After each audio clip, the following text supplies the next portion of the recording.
नमस्कार, मैं हूं संजय शर्मा। आप देख रहे हैं 4 PM न्यूज नेटवर्क। बिहार में एसआईआर का मुद्दा जैसे जैसे गर्मा रहा है, सत्ताधारी दल की नींदें उड़ रही हैं। चुनाव आयोग पर जिस तरह सवाल खड़े हो रहे हैं और विपक्ष जिस तरह सड़कों पर निकलने की तैयारी कर रहा है, उसने ये साबित कर दिया है कि आने वाले दिन जो हैं वो मोदी सरकार पर बहुत भारी पड़ सकते हैं। अभय द्विवेदी जी के संग मैं बातचीत करता हूं। मैंने पूछा कि संसद में सिर्फ 2 दिन ही बाद काम चल पाया, और फिर आखिर अगर ऐसे ही होगा तो फिर सर पे एसआईआर पर चर्चा होगी तो कहाँ होगी? आखिर राष्ट्रपति से क्यों मिले प्रधानमंत्री और शाह साहब? और क्या बड़ा होने जा रहा है देश में? अभय द्विवेदी जी से शानदार बातचीत है। आपसे रिक्वेस्ट है कि चैनल को सब्सक्राइब करिए, ज्वाइन करिए। चलते हैं अभय द्विवेदी जी के पास। 4 PM न्यूज नेटवर्क में स्वागत है अभय द्विवेदी जी आपका।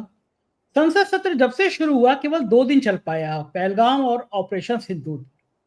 विपक्ष ने हंगामा किया कि वो करना भी चाहिए कि बिहार का एसआईआर का मुद्दा छोटा मुद्दा नहीं है, कि अचानक चुनाव से पहले चुनाव आयोग जिस तरह एक्टिव हुआ और अब तक जितने देश के चुनाव हुए हैं उसमें चुनाव आयोग की जो जो भूमिका सामने आई है वो कम संदिग्ध नहीं रही है।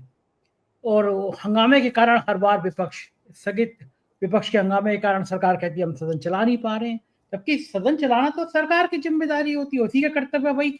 जो गतिरोध है वो संसदीय कार्य मंत्री होते ही इसीलिए कि विपक्ष से बात करें और एक बीच का रास्ता निकालें।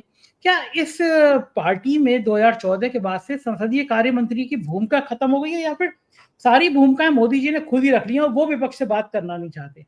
तो क्या संसद ऐसी हंगामे से खत्म हो जाएगी? कोई रास्ता, ठीक सा रास्ता निकल पाएगा या नहीं? देखिए, बड़े-बड़े कुशल और अच्छे नेता संसदीय कार्य मंत्री हुए हैं और उनके ज़माने में बहुत आराम के साथ विपक्ष से बातचीत होती थी। ऐसे तमाम मसलों के ऊपर जो बहुत ही विवादित होते थे, उनके ऊपर भी कोई न कोई रास्ता निकल आया करता था, संसद चलती थी, संसद में सकारात्मक बहस होती थी। यहाँ समस्या दूसरी है, यहाँ संसदीय कार्य मंत्री दरअसल केवल नाम मात्र के लिए है। अब किरण रिजिजू संसदीय कार्य मंत्री हैं। आप ही बताइए किरण रिजिजू की क्या हैसियत है कि वो विपक्ष के नेताओं के साथ में बातचीत करके कोई रास्ता निकालें? क्या वो मोदी जी ने उनको इस प्रकार की कोई अथॉरिटी दी है?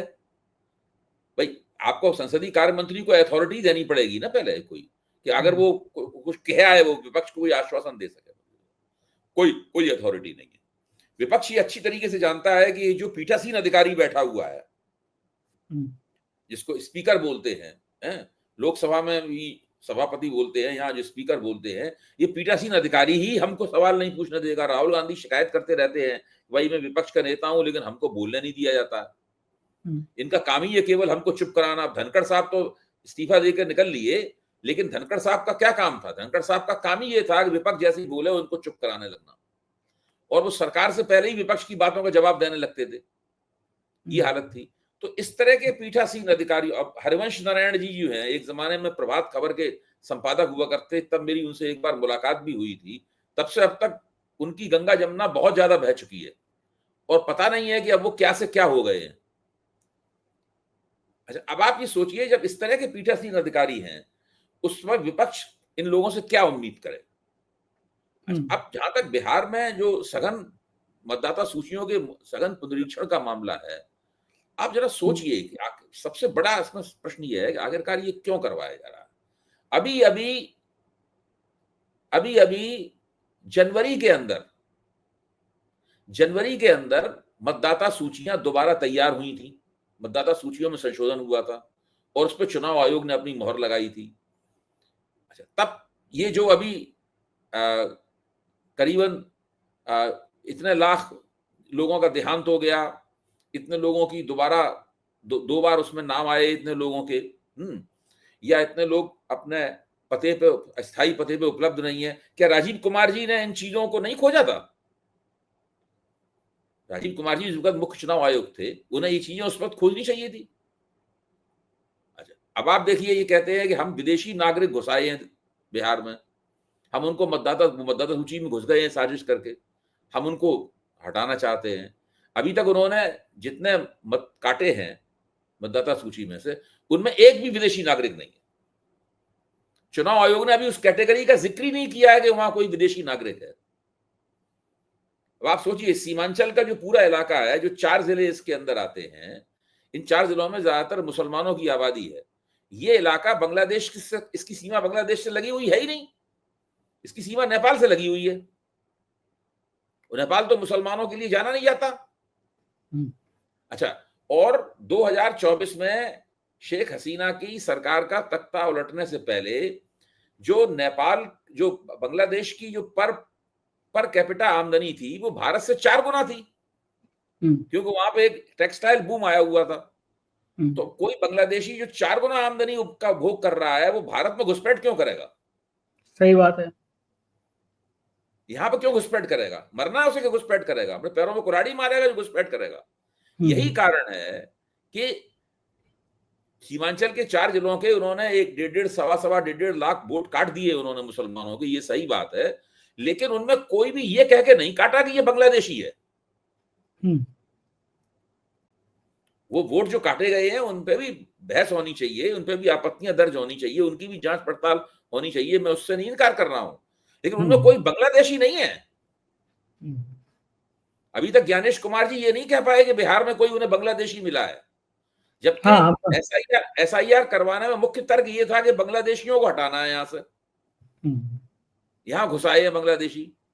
ये जो भाजपा के पूर्व अध्यक्ष हैं सम्राट चौधरी, आप इनको देखिए, इन्होंने तर्क ये दिया कि डोमिसाइल सर्टिफिकेट बनवाने के लिए जो लंबी लंबी लाइनें लगी हुई हैं, ये लाइनें इस बात का सबूत हैं कि बांग्लादेश तमाम वोटरों में बहुत सारे बांग्लादेशी घुसाए हैं। लेकिन अभी तक तो कोई बांग्लादेशी निकला नहीं, एक पूरा पहला चरण खत्म हो गया है, 65 लाख से ज्यादा नाम काट दिए गए हैं, उन 65 लाख लोगों के नाम काटे गए, उनमें कोई बांग्लादेशी नहीं मिला।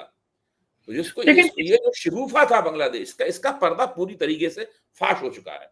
इन सवालों पे संसद में बहस होनी चाहिए, बिल्कुल ठीक बात है, होनी चाहिए, लेकिन है कि जब ये इन सवालों में बहस होनी शुरू होगी तो विपक्ष सबसे पहले खड़े होकर पूछेगा बांग्लादेशी कहां है? सरकार क्या जवाब देगी?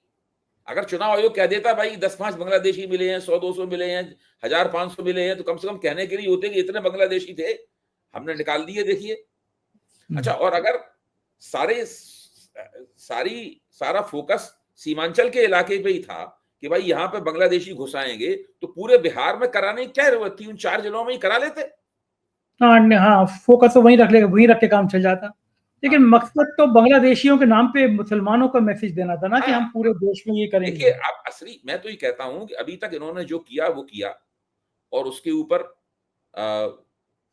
जम के आंदोलन होना चाहिए, बहस होनी चाहिए, चर्चा होनी चाहिए कि भाई ऐसा क्यों हुआ, और ये जनवरी में आपके चुनाव आयोग ने क्यों नहीं कर पाया था। ये तो कोई, इसमें क्या मुश्किल बात थी पता लगाना कि कितने वोटरों का देहांत हो गया है? इसके लिए एसआईआर करने की क्या जरूरत थी? इसके लिए बहुत सारी टेक्नोलॉजी होती है भाई। भाजपा के समर्थक पत्रकार भी पूछ रहे हैं कि इसमें अगर यही पता लगाना था, समर्थक पत्रकार से मेरी बातचीत हुई, वो कहते यही पता लगाना था तो कई ऐप होते हैं, कई चीज होते हैं, उनके जरिए पता लग जाता है कौन मर गया कौन नहीं मर गया। किसी व्यक्ति के नाम 2 बार है, इसका पता लगाना तो बहुत ही आसान काम है। हाँ, और क्या, सारी वोटर लिस्टें डिजिटलाइज है। आप चाहें तो उस ऐप, इस तरह के डबलिंग पकड़ने वाले जो ऐप हैं, उनके जरिए आप पता लगा सकते हैं कि 2 नाम किस व्यक्ति के इसके अंदर हैं। अच्छा, मुझे एक बात बताइए अभय जी कि पूरी दलील है ना, पूरी दलील ही फर्जी है। ये दलील क्यों है? इसका मैं, मेरे समझ में जो कारण है वो बताता हूं आपको, और मैं ये जरूरी है कि 4 PM के दर्शकों तक ये बात पहुंचे। देखिए, लोकसभा चुनाव से पहले 1 करोड़ नए मतदाता राजीव कुमार जी ने बिहार की जो मतदाता सूचियां हैं उनमें स्मगल किए, उनके अंदर पहुंचाए 1 करोड़ नए मतदाता। इनका मानना यह था कि 1 करोड़ नए मतदाताओं से बिहार में इस बार एनडीए जो है स्वीप कर देगा, झाड़ू मार देगा पूरे चुनाव के ऊपर। लेकिन जब चुनाव नतीजा आया तो पाया कि ऐसी बात नहीं है। राष्ट्रीय जनता दल ने सीटें जीती, कांग्रेस ने भी सीटें जीती, CPI-ML ने सीटें जीती, उन लोगों ने तो वो तो बिहार में तो 100% रिजल्ट रहता था इनका, रिजल्ट घट गया रिजल्ट। तो ये लोग चौंके, इनको लगा कि वो मतदाता डालने से भी काम हमारा नहीं बना, इसलिए अब एसआईआर की जा रही है। एसआईआर जो की जा रही है इसलिए की जा रही है कि अभी विधानसभा चुनाव होगा, विधानसभा चुनाव में तो निश्चित रूप से इनको हरा देते। अगर वो 1 करोड़ मतदाता नहीं डाले गए होते उसमें, तो उस बिहार की सारी सीटें हार जाता एनडीए। हाँ गारंटी से कहता हूँ। हाँ, ये बात बिल्कुल सही है कि अगर वो नहीं आए होते तो बिहार में झाड़ू से लग हार जाते। जाती। हाँ, जी। तो ये आपको लग रहा है कि फिर अब अगर ऐसी पॉलिटिक्स है तो फिर सत्ता क्यों चलने देगी? वो तो चलने नहीं देगी, चर्चा करेगी नहीं एसआईआर पे। जब तक बिहार का चुनाव नहीं हो जाता तब तक वो चर्चा होने नहीं देंगे। नहीं, देखिए, मतलब हमें संसद तो उनके हाथ में है। संसद कैप्चर कर ली है उन्होंने। उन्होंने पीठासीन अधिकारियों के ज़रिए और हर तरह से संसद कैप्चर कर ली है, तो वो तो वहाँ पे कुछ करने नहीं देंगे। अब तो ये हालत हो गई है कि वो राज्यसभा में उन्होंने सीआईएसएफ के जवान खड़े कर दिए। हाँ, बताइए, तो कमाल कर दिया। विपक्ष को आतंकित करने के लिए। ये तो हालतें हैं। कभी आज तक हुआ भारत के इतिहास में कभी ऐसा? अब तो कुछ दिनों बाद AK-47 लेके लोग खड़े होंगे कि अंदर सदन में यही बचा है बस केवल। ये हालत हो गई है। तो देखिए, अब तो जनता की अदालत लगानी पड़ेगी। और जनता की अदालत अपने आप नहीं बनती है। जनता अपने आप नहीं, जनता की अदालत विपक्ष को उसके बीच में गोलबंदी करके बनानी पड़ती है। जनता को खड़ा करना पड़ेगा, और राहुल गांधी उस काम में लगे हुए हैं। राहुल गांधी की आज एक प्रेस कॉन्फ्रेंस होने वाली थी 12:30 बजे, लेकिन चूंकि आदिवासी नेता, विख्यात आदिवासी नेता और झारखंड के संस्थापक शिबू सोरेन उर्फ गुरुजी का देहांत हो गया, इसलिए वो सब चीज जो है वो स्थगित हो गई। एक बड़ा सा भारत बंद भी करने वाले थे ये, लेकिन वो भी स्थगित हो गया। तो वो आंदोलन की पूरी तैयारी है, और सारी गैर भाजपा पार्टियां जो हैं वो उतरने वाली हैं। राहुल गांधी ने गैर भाजपा जो इंडिया गठबंधन के नेता हैं उन सबको एक भोज पे भी बुलाया था। तो वो सब पूरी तैयारी हो रही है सारे देश में आंदोलन करने की। बिहार उस आंदोलन का गढ़ होगा, ठीक उसी तरह जिस तरह 1974 में बिहार उस आंदोलन का गढ़ था, जिसने तत्कालीन सत्ता की नींव हिला दी थी। लगता है कि आपको अगर जनता सड़क पे आएगी तो कुछ एक रास्ता निकल आएगा? जनता सड़क पे आएगी तो उससे सरकार को ये एहसास होगा इस बात का कि भाई ये वो जो कर रहे, सरकार जो कर रही है वो चलने नहीं दिया जाएगा इस तरीके से। मतलब फिर प्रश्न होगा ना पैदा। अच्छा, दूसरे मान लीजिए उसका दमन किया गया, सरकार लगातार मना करती रही कि हम नहीं मानते, खूब आंदोलन करते रहो, क्या फर्क पड़ता है, करते रहो आंदोलन करके थक जाएगा। किसान आंदोलन की बात नहीं मानी, किसान लोग अपने 1 साल तक टके रहे, बाद में उन्हें अपने वो 3 कानून वापस लेने पड़े, और उससे सारे देश में इन लोगों के खिलाफ माहौल बना, जो माहौल आज तक बना हुआ है। भाई, राहुल गांधी की जो चमकदार छवि बनी है, वो इन आंदोलनों के कारण जो जनता के मन में जो नाराजगी पैदा हुई है, उस नाराजगी कारण ही तो लोग राहुल गांधी को उम्मीद के साथ देख रहे हैं।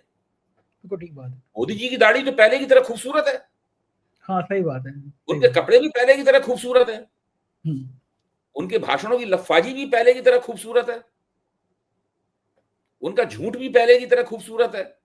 मोदी जी की खूबसूरती में कोई कमी नहीं आई है। तो राहुल गांधी के लोग दिलचस्पी से क्यों देख रहे हैं आखिरकार, बताइए? मोदी जी 80 करोड़ लोगों को मुफ्त अनाज भी दे रहे हैं, लगातार उनका प्रोपेगेंडा भी जारी है। कोई सरकार के ऊपर कोई सवालिया निशान लगाता नहीं है। सरकार लगातार कह रही है कि अमृतकाल चल रहा है। सरकार लगातार कह रही है कि हम लोग 2047 तक जो है वो विकसित देश बन जाएंगे, अमेरिका, ब्रिटेन और फ्रांस की श्रेणी में आ जाएंगे। सही बात है। हाँ, अब कैसे आएंगे इसके मैं एक आंकड़ा बताता हूँ दिलचस्प, मतलब वो बड़ा आपको लगेगा मैं लतीफा सुना रहा हूँ आपको, लेकिन ये जरूर मेरे ख्याल से आज के बच्चों को भी गौर करना चाहिए। हिंदुस्तान का गरीब तो गरीब है ही, हिंदुस्तान का अमीर कितना गरीब है ये सोचने की बात है। कैसे? मैं बताऊं आपको आंकड़ा, ये आप ही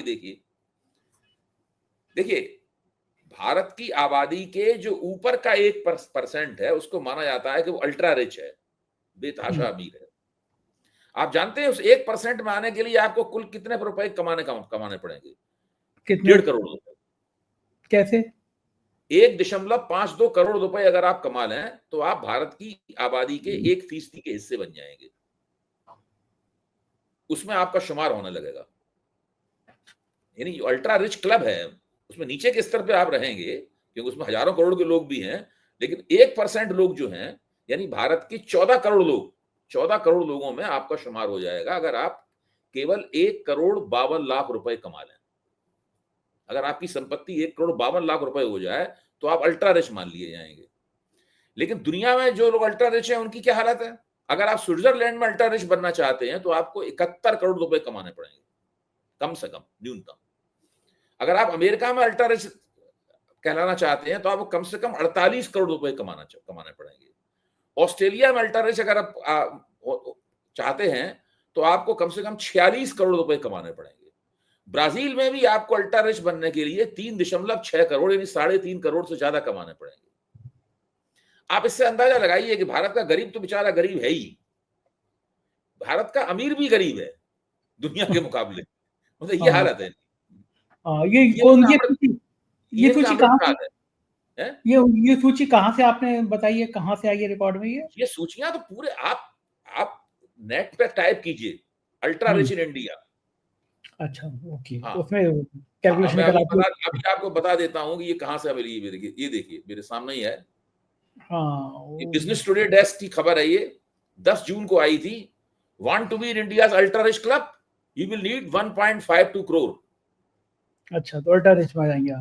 break into India's top 1% in 2025, you will need a net worth of 1.52 crore, according to Knight Frank. While that marks India's rising in affluence, the bar remains modest compared to the global standard. ये सही है, हालत है। बिल्कुल। Business today बिल्कुल। छपी हुई खबर ये। हाँ, ये बीच में एक दो बड़ी खबर, बड़ी मजेदार खबर ये कि बिहार को लेके जो हंगामा चल रहा है, बिहार में कैग ने कहा था कि 70,000 करोड़ का घोटाला सामने आ गया था। आज जो खबरें आई है उसमें बिहार में आवासीय योजना में इतनी धांधली है कि किसी ने नीतीश कुमार के नाम पर ही आवास ले लिया। पहले जो एक वोटर लिस्ट बनी थी डॉग बाबू के नाम से, कुत्ते की फोटो लगा के एक लिस्ट, फोटो वायरल हुआ था कि आईडी कार्ड मिल गया। पटना में 422 करोड़ का डबल डेकर फ्लाईओवर उद्घाटन के 2 महीने बाद ही धंस गया। कि बिहार की ताजा तरीन सुर्खियां हैं, अपराध की तो बात ही नहीं कर रहे, अपराधों की बाढ़ आ गई है सुशासन देखिए बाबू के बिहार की स्थिति तो ये है कि इस वक्त वहां की एनडीए सरकार जो है अपने इतिहास की सबसे बड़ी एंटी इनकम्बेंसी का सामना कर रही है। जो व्यक्ति पिछले 20 साल से मुख्यमंत्री है वो तेजस्वी यादव, जो कभी भी मुख्यमंत्री नहीं बने, उनसे रेटिंग में बहुत पीछे है, लोकप्रियता की रेटिंग में बहुत पीछे है। और ये उसका बहुत पीछे होना कई महीने से बरकरार है, एक बार भी वो आगे नहीं बढ़ा है। ये हालत है। यहां तक कि बीच में जो बंदा खड़ा हुआ है प्रशांत किशोर, वो उसकी रेटिंग तेजी से बढ़ रही है, लेकिन नीतीश कुमार की रेटिंग नहीं बढ़ रही तेजी के साथ। बिहार में एनडीए के पास केवल एक ही, ना तो भाजपा के पास कोई नेता है, ना जनता दल यूनाइटेड के पास कोई नेता है। अगर उनके पास कोई एक नेता है तो केवल रामविलास पासवान की लोक जनशक्ति पार्टी थी, उसका नेता है चिराग पासवान, जो अपनी पार्टी का एक चेहरा है। बाकी तीन जो बड़ी पार्टियां, एक पार्टी के पास ही एनडीए में नेता का चेहरा है, बाकी दोनों पार्टियों के पास। बीजेपी का कौन नेता है बताइए आप? आपको याद है बीजेपी का अध्यक्ष कौन है बिहार की? अगर आपको याद हो तो बताइए। हाँ हाँ, एकदम एकदम याद भी नहीं यार, सही कह रहे हैं आप, नहीं यार, एकदम कोई याद है नहीं। ही नहीं। ऐसे ही कुछ अरे गहरे लोग हैं, कुछ है ही नहीं। कुछ अर्षद नाम एकदम बहुत तेजी से नहीं आ अगर इस रही। पार्टी का प्रदेश अध्यक्ष की नहीं याद आ रहा हो तो आप इस अंदाज लगाइए कि उस बात पार्टी है की तो। क्या हालत हो। हाँ, असल में वो जब से वो बिहार में ढांचा बिगड़ गया ना, वो तब से वो सुधरने का नाम नहीं ले रहा। नहीं नहीं, सुशील देखिए मोदी की। ये लोग इसीलिए तो वहां एसआईआर की तिकड़म कर रहे हैं, क्योंकि ये हम्म, जानते हैं कि इस बार इनकी बड़ी पिटाई होने वाली है चुनाव में। इसीलिए हम्म, पूरी तिकड़म की जा रही है। अब तेजस्वी ने उनसे कहा है कि हमें बूथ वाइज आंकड़े चाहिए। अब चुनाव आयोग आंकड़े देगा नहीं। खा देगा नहीं। हाँ, लेकिन बहुत सारे एक्सपर्ट हैं, वो सब बूथ वाइज सब खोजबीन कर लेंगे। अच्छा, लोग बड़े हैरान हैं एक दो बातों से कि राष्ट्रपति से अचानक मोदी जी का मिलना, शाह साहब का मिलना, फिर एनडीए की बैठक अचानक बुला लेना। 5 अगस्त का दिन बड़ा इंपॉर्टेंट वैसे भी होता है, 370 राम मंदिर की पूजा। तो लोग समझ नहीं पा रहे कि ये सब धड़ाधड़ की बातें हो क्यों रही हैं कि 17 सितंबर पास आ रहा है, मोदी जी के रिटायरमेंट की डेट आ रही है, लोग चर्चा ना करें उससे पहले कोई बड़ा धमाल वमाल, ये सब हो क्यों रहा होगा इतनी जल्दी जल्दी? देखिए हो तो कुछ भी सकता है। मैं ये मानता हूं कि 10 साल बाद भारत में जो सत्ता का ढांचा है वो बहुकेंद्रीय हो गया है। अब सत्ता एक जगह केंद्रित नहीं है, पहले सीधे मोदी जी के हाथ में सत्ता केंद्रित थी। मोदी जिसको चाहते थे उसको सत्ता का एक जरा सा टुकड़ा फेंकते थे उसके सामने, चल तू मुख्यमंत्री बन जा, तू ये बन जा वगैरह, इस तरह करके। लेकिन इस वक्त सत्ता का ढांचा बहुकेंद्रीय हो गया है। मोदी जी के हाथ में पूरी सत्ता नहीं है। सत्ता राष्ट्रीय स्वयंसेवक संघ के हाथ में है, सत्ता कुछ और लोगों के हाथ में भी है जिनके नाम हम लोग अभी नहीं ले सकते पूरे भरोसे के साथ में। लेकिन मेरा मानना है कि भारत में सत्ता की बागडोर भारत के चुने हुए प्रधानमंत्री के हाथ में नहीं रह गई है सत्ता की बागडोर, लेकिन पूरी बागडोर नहीं रह गई है। ये एक ऐसी स्थिति है जिसके बारे में पूरे विश्वास के साथ ये चीज अस्थिरता पैदा करती है। इसीलिए क्या होता है कि मोदी जब राष्ट्रपति से मिलते हैं तो अटकलबाजियां शुरू हो जाती हैं। 10 साल पहले, मतलब 24 के पहले राष्ट्रपति से मिलने में कोई अटकलबाजी नहीं होती। अभी क्यों अटकलबाजी होती है? तरह तरह की चर्चाएं शुरू हो गई हैं अभी तो। क्यों शुरू हो जाती हैं चर्चाएं? इसीलिए बिल्कुल ठीक बात है कि ये जो देश का बदलता हुआ माहौल है उसी का कारण ये है। बिल्कुल। बहुत बहुत शुक्रिया अभय जी, आपने मुझे इतना समय दिया, थैंक यू। ये तो अभय दुबे जी, पूरी बातचीत आपने सुनी। आप सहमत होंगे कि बातचीत बहुत तार्किक थी, आपके मन की थी। प्यार भरे कमेंट का इंतजार है। शुक्रिया, थैंक यू।